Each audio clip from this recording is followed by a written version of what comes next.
First and foremost, the land. I have a couple of questions for you. I'm on 122 acres currently. And when I first purchased this land, I will be very honest with you, my vision was twofold. We were going to provide a great product in terms of wine. I'm a third generation winemaker. And we were going to have the venue. And in our first year, 2022, we opened December 2021, we opened our doors. In December, and by December 2022, we did make six figures off of this business. So agritourism is real. It definitely can generate the income and the community part of it. When we get to that point, you will see how to balance or leverage your business to be an integral part of the community. But in terms of the land, when I was well into the project of the winery, I realized that we were only utilizing probably 20% of our property. So I had to start thinking out of the box. So my question to you is, how does your land currently work for you? How does your land currently work for you? That's the first question that we're going to discuss. And the second one is, what are your short-term and long-term goals for your property? What are your short-term and long-term goals for your property? So I'm going to go back to question number one. How does your land currently work for you? Does anyone want to share?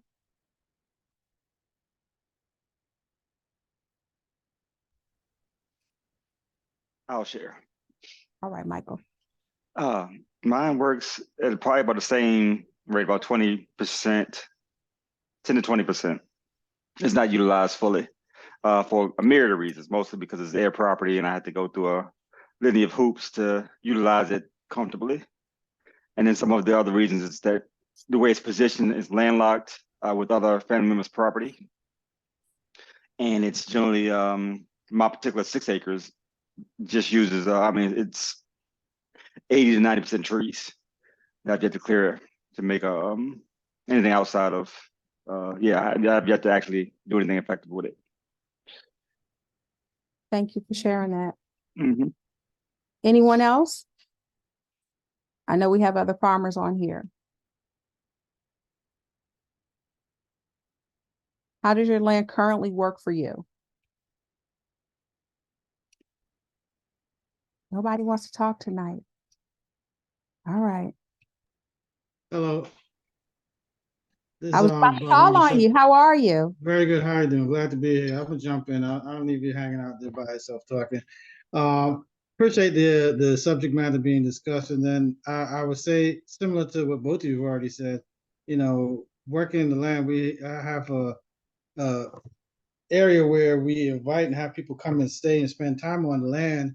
And that's our exposure to business. But again, it's a similar situation where it's only maybe a small percentage of the actual land itself, 20%. If I have to actually look at percentage wise and to say not really utilizing as much as we can and should. So that was I took that as an important part as the question presented. And then considering how, to better the opportunities with the land that we have and, expand on some of the things we're doing. Thank you for sharing that. Thank you for sharing that. So this is very important because your vision is wonderful and great. And maybe you just want to produce enough income, let's say, to sustain your lifestyle. And if that's it, and the 20% of the land usage works for you, I say, go for it.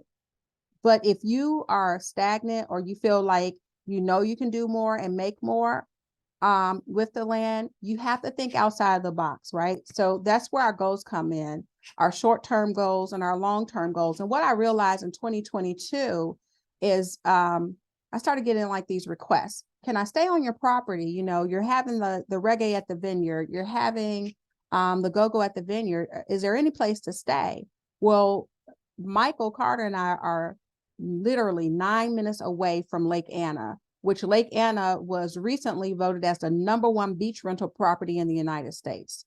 So I have 122 acres. I'm using, let's say, 20 acres of my farm for my business. Why can't I add tiny homes to my community? So last year, was it last year, Michael, was it earlier this year? Earlier this year, Yeah, it was April this year. You're right. April, March, April. Yep, April. So Yep. April this year, Michael Carter and I, and probably 7 other families, we got together. There were over 500 acres collectively in the room. We had a dinner at Sweet Vines Farm Winery, and we decided collectively that we were all going to network, establish a tiny house community, and as I get requests for tiny homes, I would direct them to the tiny homes in my now network. So that became one of my short-term goals. My short-term goal, because of the demand and requests that I have been receiving on an ongoing basis, as a result of Lake Anna and as a result of the different events that I was providing on my own venue. So long-term goals for me in terms of my property has now become kind of like a 4 to 6 tiny homes added to our property by 2025. So by 2025, we will have 4 to 6 tiny homes. And my goal is one of those tiny homes to actually be a tree house. And that would make us either the 14th or the 15th tree house in the state of Virginia that you can rent out. We have a fully stocked pond that you can fish on. And so that's another revenue, a stream of income that I thought about in terms of how to make this land work. And it's on a different part of the property, probably about a 10-minute walk from the winery. Any questions so far before I move on? Okay, so I follow quite a few people on social media, and there's this couple. Their goal is to see how many different businesses can they create on their property. So this is what I've come up with. Oh, sorry. Let the land work for you. Camping and glamping just took place. We just established a relationship with Hip Camp. I don't know if any of you all are familiar with Hip Camp, but basically you set your price, you put pictures up, and people want to just camp. You have people just want to come, camp, glamp, do various things. And so I went through the app Hip Camp. I actually chose, although I do have insurance, and I'll talk about that a little later, on my property, and I have commercial insurance as well. HipCamp has a special insurance, so I actually take advantage of their insurance as well to make sure that if anything happens on my property, that's covered. I also have the state required farm that states that I'm an agritourism land. This is agritourism land, and that you're entering at your own risk. But camping and glamping, I am listed for $85 a night. We had our first person driving back from Annapolis to the boat show. He was headed back to Memphis, Tennessee, and he needed an overnight stay. We have a white she suite and a black he suite that we use for weddings and birthdays. There's no restroom in there. Our restroom is probably about 20 feet away in the pool house. This gentleman slept in the white she suite. It's heating and air conditioning in it, and he walked in the morning for his shower in the pool house, and he really enjoyed himself. He actually gave us $100 instead of the $85 and wrote a wonderful review. My point to you guys is, if you build it, they will come, they will camp, they will glamp, whatever you want this to be on your property, it can happen. So the Hip Camp is one thing. The RV rental, that's the whole Harvest Host. There's another farm family that we work with, Full Life Journey Farms. They actually spurred my interest in the whole host, the RV host. Harvest Host, that's what I'm trying to say, Harvest Host. Harvest Host, it's a little bit different. There's not really a set price. they are supposed to purchase the goods on your property. So what we've had is people come to us, they come to the winery, we have a location for them to park. We do not have waistlines. So we tell them up front, we do not have waistlines connected. So you're going to have to store your own waste, but you're welcome to spend the night. They come, buy a bottle or two, and then go back to their camper and live their lives. And they leave the next day. If they stay more than one day, we actually ask for an additional fee. So, and all that is spelled out. If you decide to do Harvest Host, they give you suggestions and tips. The same for Hip Camp. I'm going to pause to see if anybody has any questions so far. Now, as you can see, I've listed several things that you could be doing, right? So land leasing, which is very popular. It doesn't, the yield is not, the rate of return on land leasing is not large. However, let's say if somebody wanted 10 acres and you have 122, but they just can't afford it, and you don't want to sell your acres, but you know you're not using that land. Let's say you do a 5-year lease agreement with someone who wants to do soybeans. Well, you know, that's $1,200 to $3,000 or maybe $6,000 a year that you didn't have, that now you have if you lease that part of the land for 5 years. Tiny houses, we already mentioned. Community farming. Maybe you're working together and building your own farmers market, or maybe there are farmers in the community, farmers at heart, but they just don't have the land. You can open up your land to create a community farm on a portion of your land for a small fee, or maybe the rate of return for you is the product. Picnics, they're huge right now. Glamping is a thing, but like these elaborate picnics where people just want the experience of having their food catered and they're having a moment with their friends. I mean, you can upscale it, downplay it, but it's definitely a thing. And if you added that and you have someone on your team who's an event planner and they can decorate, I say go for it. That particular the picnics, when you add the food and everything else, that experience runs anywhere between $275. I've seen them as far as $800, depending on how many people you have coming to this picnic. It's pretty extreme, but people are paying once again for those experiences. Family reunions, we've actually rented our property out for family reunions for the day. We have our set price. We actually close down when it's a family reunion just to protect the children and make sure everybody's safe. But they have the space from 8 a.m. until 8 p.m. So it's like a 12-hour day. But it's something to consider if you have that type of land. Of course, weddings. Maybe your thing is livestock. Maybe you handle animals well. Maybe you know how to process meat. That's an opportunity. We actually have a bus, so we actually do bus tours.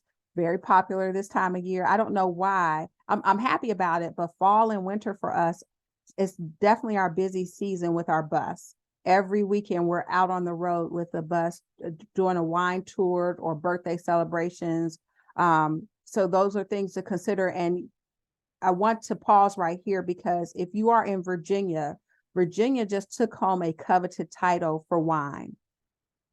Virginia was named Wine Region of the Year, and more specifically, the Charlottesville area. The Charlottesville AVA was named Wine Region of the Year, and that's for the world, and that was by Wine Enthusiast magazine.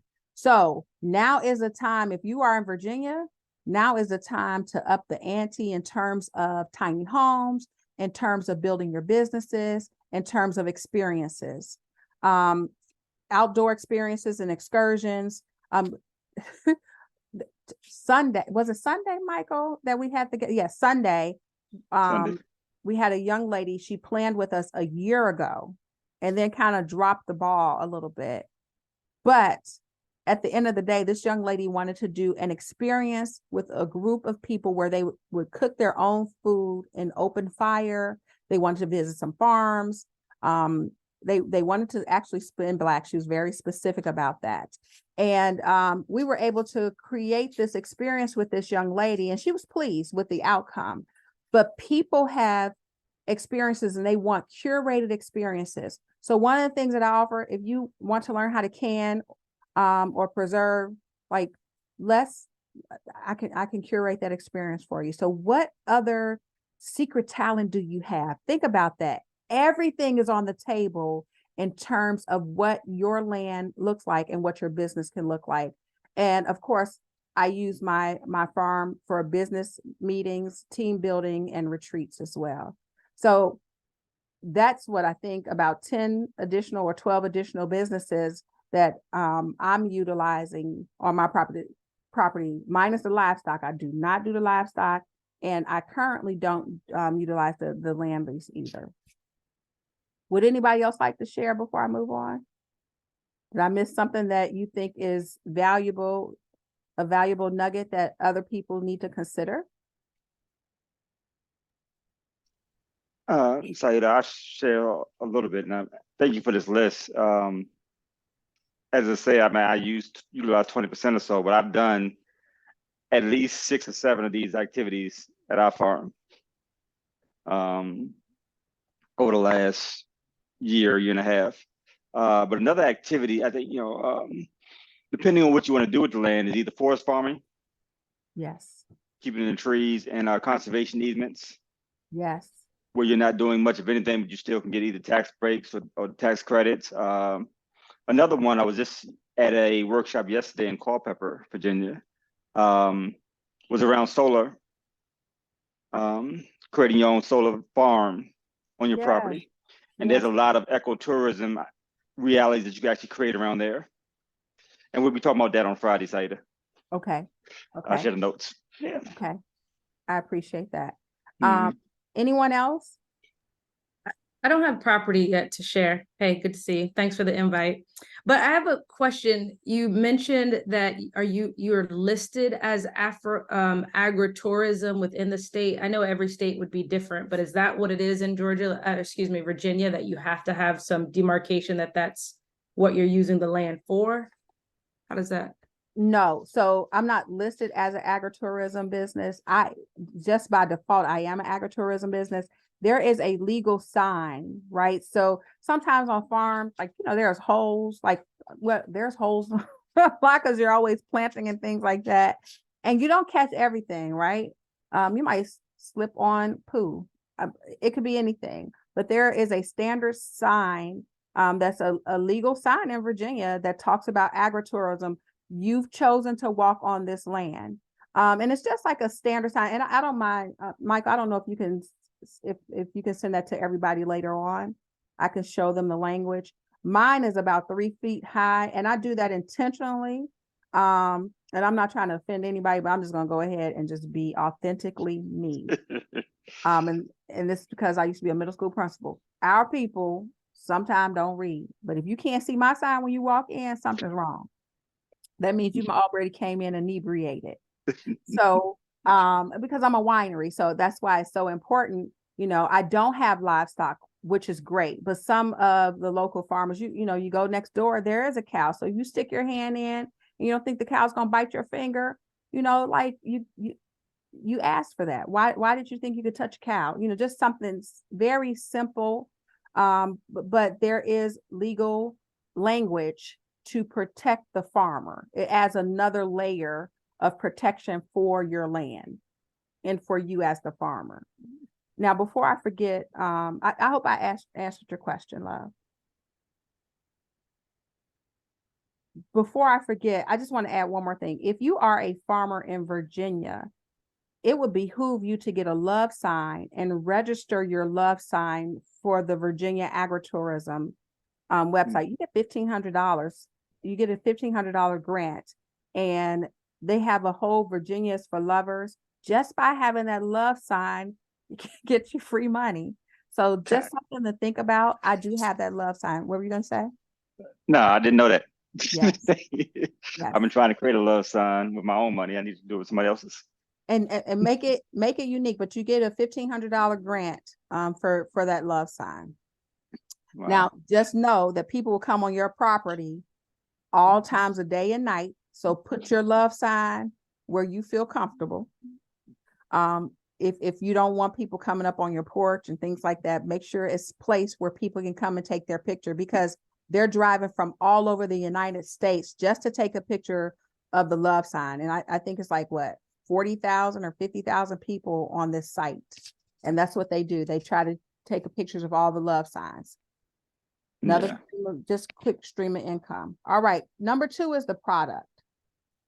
Number 1, we talked about the land. Number 2 is the product. Let's talk about this. What are you selling? What are you selling? So if your whatever your product is, you have decided that you are the subject matter expert. I have become the subject matter expert in wine, and I better know what I'm talking about. I better know the regions. I better know the terroir. I better know that there are notes, and it doesn't taste or flavor to the wines. It's the notes of the wines. You have to be the subject matter expert. What does that look like? If your product is, I just have the tiny house, customer service is your product. Okay. That means that you're turning back the beds. That means that you're spraying the spray. That means that you're fluffing the pillows, you're putting the mints on the pillows, whatever it is, to get that great review so you can get that next stream of income coming in next week. The tiny house market here in our area, it's so I can't even say competitive. If you have a tiny house, you're going to make money. And the reason why you're making money, because there's not a lot of places, there's not enough places for people to come and rent. And I'm talking about Spotsylvania, Orange County, and Louisa County and Culpeper. People are going all the way to Culpeper just to come to Lake Anna, to that lake. So when you talk about your product, you have to think about what is your product and how are you the subject matter expert. Maybe if you are the tiny house expert, that means that you are going to know everything about Lake Anna. You have a list of things that they can do in terms of, hey, this is the best breakfast place around. This is the best tour bus around. This is the best place to go to rent a boat. You have to know the market that you're in, so people will leave that review and come back again the second time. You're your brand ambassador. You're your own ambassador. And that is so important. The first thing you're selling is yourself, right? Presentation is everything. And first impressions mean everything. So these are just a few of the questions that you need to think about before you jump in full throttle. Here's an example. Let's say your product is eggs, okay? Just for kicks and giggles. And you decided that you're going to participate in a local farmers market from Saturday, 7 a.m. to 2 p.m. You're going to sell eggs, but guess what? It costs $40 every Saturday to set up that table. And this is reality. You think you're going to go to the farmers market, you're going to make a lot of money. It sounds great, but then they hit you with that price, right? So how are you pricing your eggs, and what kind of profit are you looking to make? Why are your eggs better, right? Because I can go to Food Lion to get my eggs. So why should I buy your fresh eggs? Do you offer a discount if the customer provides their own container? Do you provide a free egg recipe? How do you make your eggs stand out from the competition? So of course, here, the first problem is the booth fee, right? You have to make that back. So if you are selling your eggs $4 a carton, you have to reach, was that 10 customers? Am I right? Am I doing that right? I'm not the math person. 20 customers, am I right? No, it's 10. It's 10. Okay, thank you. 10 to break even. Yeah. I was an English teacher, guys. Don't shoot. So you have to reach 10 customers just to make that booth rent back, right? And it's from 7 a.m. to 2 p.m. So your time matters. What are you looking to make off those eggs? So you know your goal for the day has to be at least 20 customers, because you want to double that booth rent. You want to make that booth rent back plus double that, and if not triple or quadruple that. So you want to shop for a market that you see high visibility. We have a market here in Unionville, and it's well traveled, but the market in Spotsylvania it doesn't even compare, right? So if I'm selling eggs, I think I'm going to spend that $40 and get a better return on investment at the Spotsylvania farmers market, because the Unionville farmers market does not begin to even compare to the amount of traffic.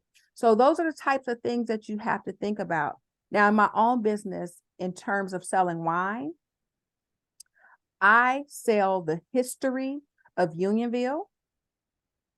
The longer I keep a person sitting at that bar, the more likely I am to sell my 3-bottle minimum. That's what I'm trying to sell. I'm trying to get every customer out the door with 3 bottles. And it starts with me telling my story. It starts with me talking about my grandmothers and being the 3rd generation winemaker. I'm trying to constantly make the connection, right? So it's not only selling the eggs, it's not only selling the wines, it's selling yourself. Again, you are the brand. You are the brand ambassador. You're the face of the product, okay? Any questions about that?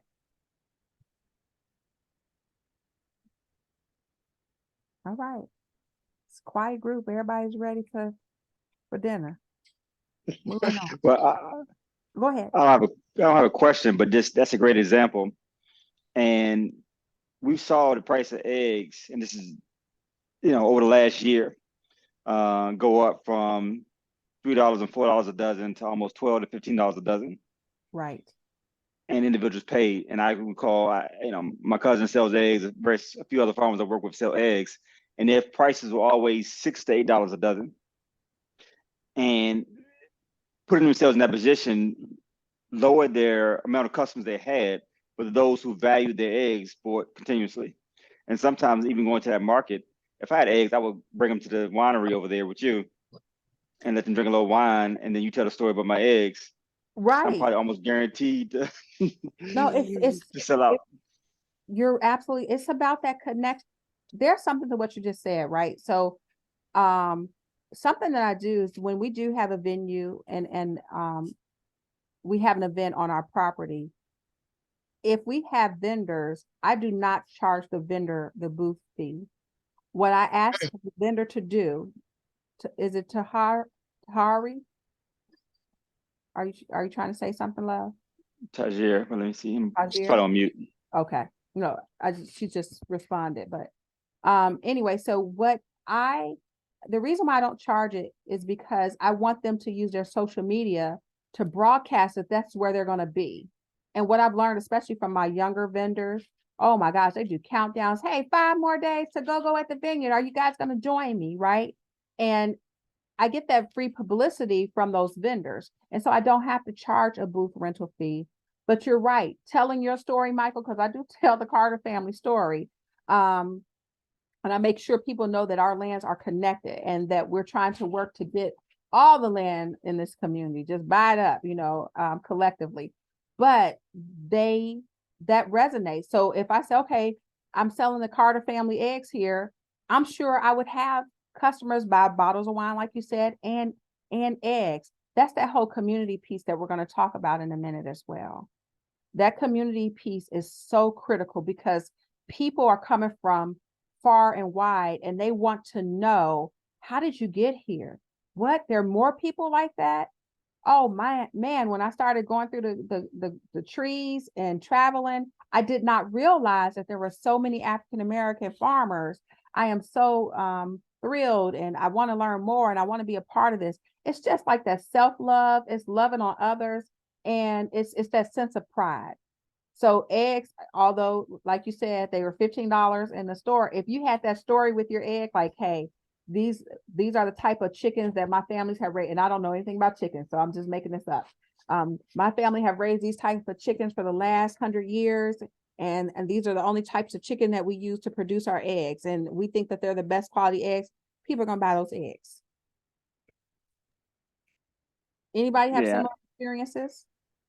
And I just want to add the community aspect. And it doesn't have to be, I'm blessed to have you as a neighbor, but it doesn't necessarily have to be someone next to you in your immediate, county, in your neighborhood. Community can just be, a group of Black farmers you work with from around the state, the region, the country, or a group of Black copper Moran chicken growers. Right. Or, you're in the, one of my friends in Louisa, he's the head of he created his own line of goats. He does Bengus goats.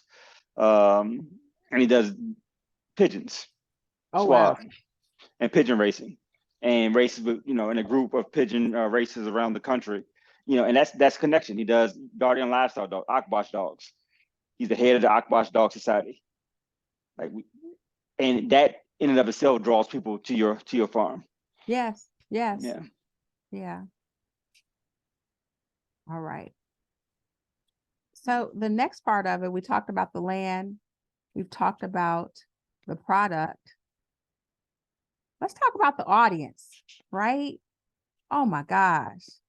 Once you have believers, they actually sell the product for you. That's been my experience. So the audience. When you are creating your business plan, think about how you want your audience to connect to the product. So for me, with the wine aspect of my business, I try to create an experience where people are going to say, hey, guys, you have to come to this winery. It's not like anything else you've ever experienced. And I'm talking about culturally. It doesn't matter what ethnicity comes into my space. They leave out saying, never had an experience like this. This was different. This was fun. I try to make the connection. And again, the longer you sit in that chair, the more likely I am going to get you to purchase something in addition to that tasting, right? So people want to create memorable experiences. How do you connect? What does that look like? How do you leave an imprint on your customer's core memory? That's what this is all about. Now, you probably have been in restaurants, because this is kind of my pet peeve with my family. I have one family member, I'm not going to talk about her right now. I love her, but I hate this part of her. She takes a picture of every meal and she posts it on Facebook. I think, there's there's something to be said about that. If you're saying, hey, I'm at this restaurant, I give it 5 stars. Like if you're doing that on a regular basis, you see people doing it, but she posts. But some people are actually intentionally posting, and they are social media influencers just in their little community, right? And they may only have 200 and 300 followers, but out of those 200, 300 followers, 20 of them are wine drinkers. And those 20 of them are saying, okay, I'm going to put that winery on my list now, and I'm going to go see them because it seems like this person had a great time. Now, I got to tell you guys, social media, that is a job within itself. You have to decide what you are going to post and what you are going to deal with in terms of apps. I am only doing Instagram and Facebook because it's a job. It's a lot. I'm always trying to post content, but you have to take the content. You have to remember to take pictures of your guests. You want it to be fun and meaningful. You want to capture that moment. Sometimes I'm trying to take pictures of my wine bottles on different parts of the campus here, just so people can see that, hey, it's just not the winery. We have a wedding venue. There's a place you can fish. You can stay the night here. Hey, we have a pool. Ask about our family reunions. You are constantly thinking about how to promote your business through social media. I won't say long gone are the days of pushing out emails and things like that, but people want that instant gratification. They want to see what you're doing. They want you to stay on top of things by saying, hey, I know December 9th that you're having jazz. This literally just happened to me today. I know just December 29th, December 9th, you're having a holiday jazz brunch. What's on the menu? I had somebody reach out to me because I did not post what was on the menu. So I sent that person her own separate message to say, hey, this is what we're having on the brunch menu. And about 10 minutes later, she purchased 4 tickets.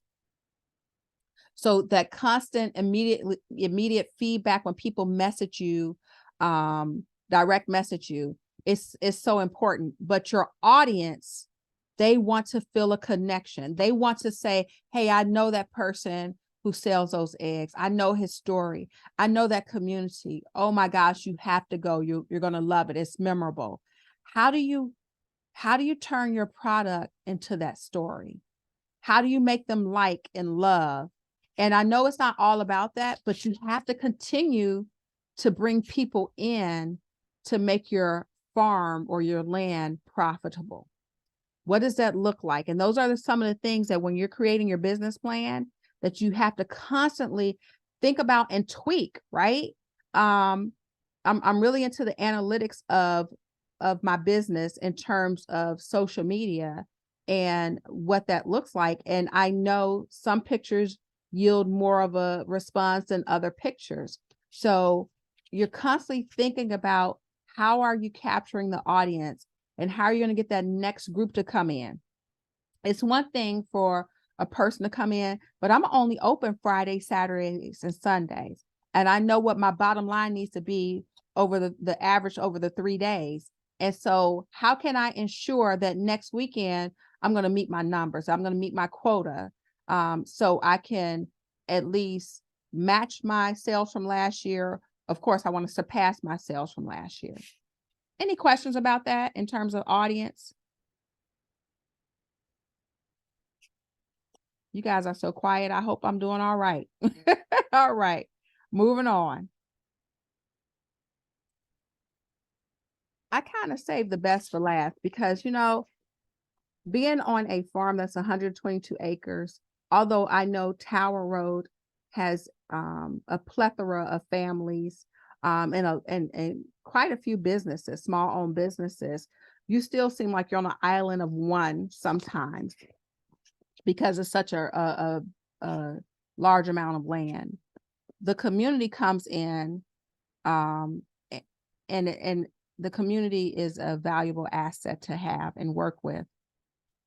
Once you have your plan in place and funding together, how do you connect with others in the community?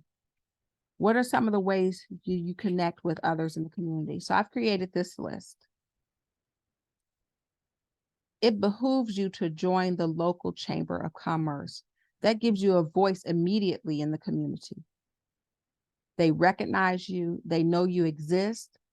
They actually include you. Hey, we have something going on. Invite Siedah. She might want to be on a panel. That actually just happened to me the other day. And you become the voice. And sometimes you become the minority voice. You might not want to be in some cases, or maybe you do. Maybe it's strategic, but you become the voice of a whole community. So your presence is necessary and it's needed. So make it count. So the local chamber of commerce, other small businesses in your community, in terms of networking with them, in terms of reaching out to them, establishing relationships, join your local and state agricultural organizations. Follow similar farmers on social media. I'm looking for farmers in winery. There are not a lot of us. African-American women represent 0.0001%. But what I will tell you, since I opened in December 2021, there are 2 other African-American women who actually have storefront wineries in the state of Virginia now. One is in Petersburg, Virginia, and it's Resolution Winery, and the other one is in Fredericksburg, Virginia. And I can't even think of her. Oh, Rosemont Vineyards. And they're not attached to farms. They're storefront wineries, but it's so nice to have that relationship with them now. So follow similar farmers on social media to get ideas, to share ideas. Invite guest speakers and let the community know that, hey, I have such and such coming. You should be a part of this. Michael Carter was behind Tim Kaine coming to Unionville, and we actually met them here on our property. It was great. You know, we received a little press from the news media, and it was just a good event, and it did give us more leverage in the community in terms of talking points. Establish a community open house. Why not say, hey, come and see what we have going on. We would love for you to come and taste our goods or see what we have here. So when you're thinking about that next wedding and there's an overflow and you need extra rooms, I have 2 tiny houses right here that you can rent. Just think about us. Or if you need an extra gift for your guests, you know, I can provide a bottle of wine, and I can do it at a wholesale rate. How about that? So, and then like create a consortium of similar businesses. And that's what we tried to establish in April with the tiny homes. Establish your own weekend market or workshop. Instead of, you know, renting a booth at someone else's farmer's market, maybe do a Tower Road farmer's market. Create a neighborhood business alliance and participate in local fairs and parades. Now, let me tell you, as a former middle school principal, I'm parade out. I'm fairs out. Like I was your girl for 23 years and I don't want to do it anymore. But on December 2nd, I will be in the Orange County Christmas parade because I know that's free advertisement. My bus will be there and Sweet Vines all over it. And hopefully we'll win that one Winter Wonderland prize. I think there's money attached to it. I can't remember how much, but even if I don't, it costs me $30 to enter, and I'm going to reach probably 2,000 people sitting at that fair. It's a rain or shine event. All right. That's all I have. Thank you. And I think I'm right on time. 6:52. Look at that. Any questions? Anybody have any questions? Thank you, Siedah, for this, Ms. Armstrong. I appreciate it. It's totally invaluable. The wealth of information you provide and the different ways you figure out how to, you know, make your farm grow financially. It's really the breath of fresh air, and we're going to ultimately put Unionville on the map, somebody's map. Somebody's map. Yeah. Any questions for anybody?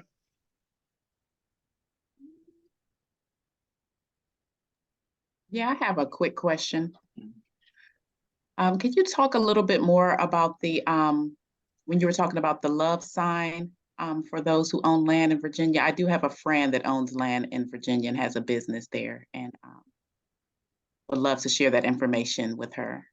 The Virginia tourism, I should have actually had more information about that piece.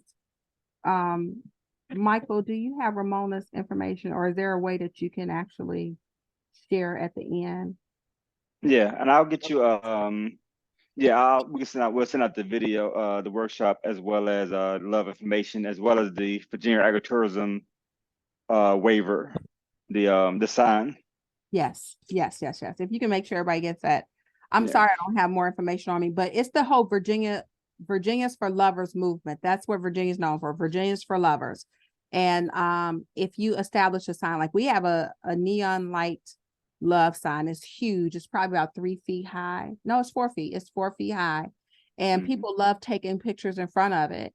And it's all through social media. So somebody will post it on Instagram or Facebook, and people are like, oh, that's in Unionville, Virginia. So they'll drive out just to take that picture, and they keep moving. Or sometimes they'll stay and buy a bottle. Are you open right now? I would love to taste your wine. I didn't know this was a winery back here.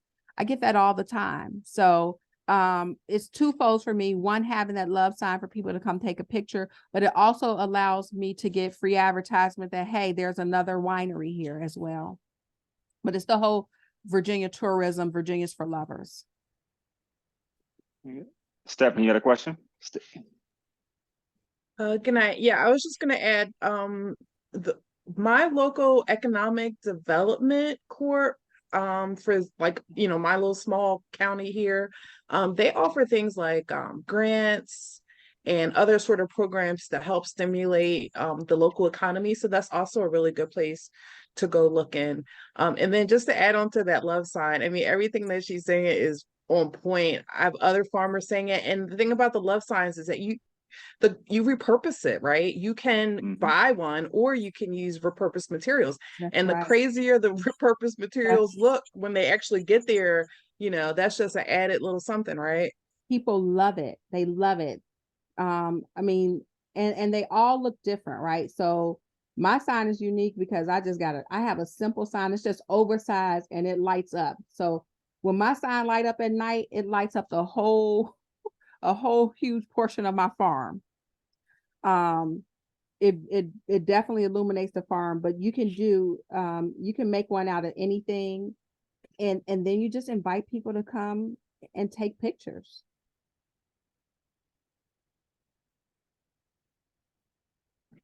Any other questions? I like what you just said about the grants. There are a plethora of grants out there. You really have to leverage, and what I'm learning, and I think Michael's learning the same lesson as a grant farmer, is that you have to partner with others. Like you have to know your audience in terms of who is responsible for the grant, and jump through the hoops. So you can do your own thing, but you have to do it in tandem with a partner. You have to know how to go after that money. It's definitely a strategic plan with some of these grants connected to some of these like economic development agencies, or like the Virginia Wine organization. They have a grant as well, but you have to jump through a certain hoop. This love sign, there's not a hoop. You make your love sign, you apply for it, and you get it. And that's it. In addition to the small business grants, right now the state of Virginia has a historical resource grant, where if your property is a quote unquote BIPOC historical place, there's money out here as well to partner with a nonprofit to be able to tell that story around the property, the land, etc. So there's as a certified grant farmer, there's a lot of different ways to generate funds on your property and to be able to do the things that you want to do. Because a lot of times we have great ideas, but not always the amount of capital that we need to get it all done the way we want to get it done. And those grants help out a lot in those areas, as well as the Virginia Outdoors Foundation grant, where they pay you to do outdoors events at your farm, up to $24,000, $25,000 for 2 years. Hey, can I jump in real quick? I Yes, ma'am. I know we're near time, but I have a question. It's okay. This might be a silly question, but does farm mean that you have to have like you have to be growing something, or is farm just that because it's land, it is a farm? Does that make sense? Michael, you want Say to it, I'm gonna let you. Oh, you want me to answer? I don't You can mind. answer. Okay, so a farm, it's the land. So you have the land. If you're a farmer, you're actually working on something, right? So I'm a farmer because, honey, I'm a farmer. I'm growing grapes, and I'm telling you, those vines, I'm fighting them. Actually, I'm trying to protect them from cold weather right now, but it's kind of too soon for that. But anyway, in terms of your farmland, you're protected if it's listed as an ag zone. So in Unionville, actually, in Mashana, you are covered. Your land, you're actually an ag zone. You're in that whole zone that we're in. So you're definitely farmland. Now, being a farmland and having farmland and being a farmer are two different things, but you still can create agricultural experiences on that land. Absolutely. And I guess into that, because the USDA definition of a farm is a piece of property that generates or could potentially generate up to $1,000 per year for things on your farm. And I would encourage, when you think about things on your farm, this is why I mentioned earlier about tree farms. You can be a tree farmer and all you do is grow trees, which means all you do is you have trees on your property to actually grow. You don't have to plant them. You don't have to harvest them at that point. You just have to have trees on your farm or trees on your property. You can be considered a tree farmer. So you have probably more, there's no set acreage for a farm. It's just the amount of potential income that come from your farm, $1,000 minimum. And that can be done, through a lot of things and with really good pricing. So with that $1,000 minimum, let's say, Mashana, I have 10 black walnut trees, right? Mm-hmm. So we're now selling those walnuts because I mean, people buy these walnuts. Like it's a market on Etsy, on Facebook. People want to buy black walnuts. And so I used to just let them fall on the ground, but I realized the value of these black walnuts. I also had a gentleman ask me, he is a wood maker and he wants one of my trees. I have a black walnut tree that we were going to cut down because it looks like it's on its last leg. He heard about it. He came, he actually looked at it, tested it. And he was like, yeah, you have a couple of dead branches, but I'm not gonna tell you how much you're gonna offer me for it. But it was a pretty penny for this one old tree because it's a black walnut tree. So yeah, there, and I didn't plant that tree. That tree was there, that has been here for many years. So there is value in the land. And remember, you can do things like create experiences, ag tourism experiences like foraging. People want to know, how do you eat off the land? That's huge right now. If you could teach them how to you can eat dandelion, right? Baba, this is probably your experience. You can eat dandelion, you can make dandelion tea, you can make dandelion wine. There's so much stuff that you can do off the land. You just have to create that experience and people will come. You build your business, they will come. Guys, thank you. It's 7:02. I'm going to bid thee a farewell and have a great Thanksgiving. And Michael, as always, thanks for having me. I appreciate you. No problem. Thank you, Siedah. Thank you, everyone. We'll send out this particular workshop for everybody. Greg, tomorrow morning we at the farm, we're gonna pick walnuts because apparently there's a market for those too. So yes. we need to, we definitely need to get that connection there. And yeah, I'm looking on Facebook. a little fun fact about black walnuts. The sap of the black walnut used to be used to dye the hair. So back in the 16, 1700s, people actually use black walnut sap to dye their hair. Something to think about. Well, we're gonna make some hair dye for men. Some hair dye, so much stuff to do. Anyway, all right, guys, you all take care. Have a great evening. Bye-bye. Thank you, Siedah. Great job. Thanks. Bye-bye. Thank you.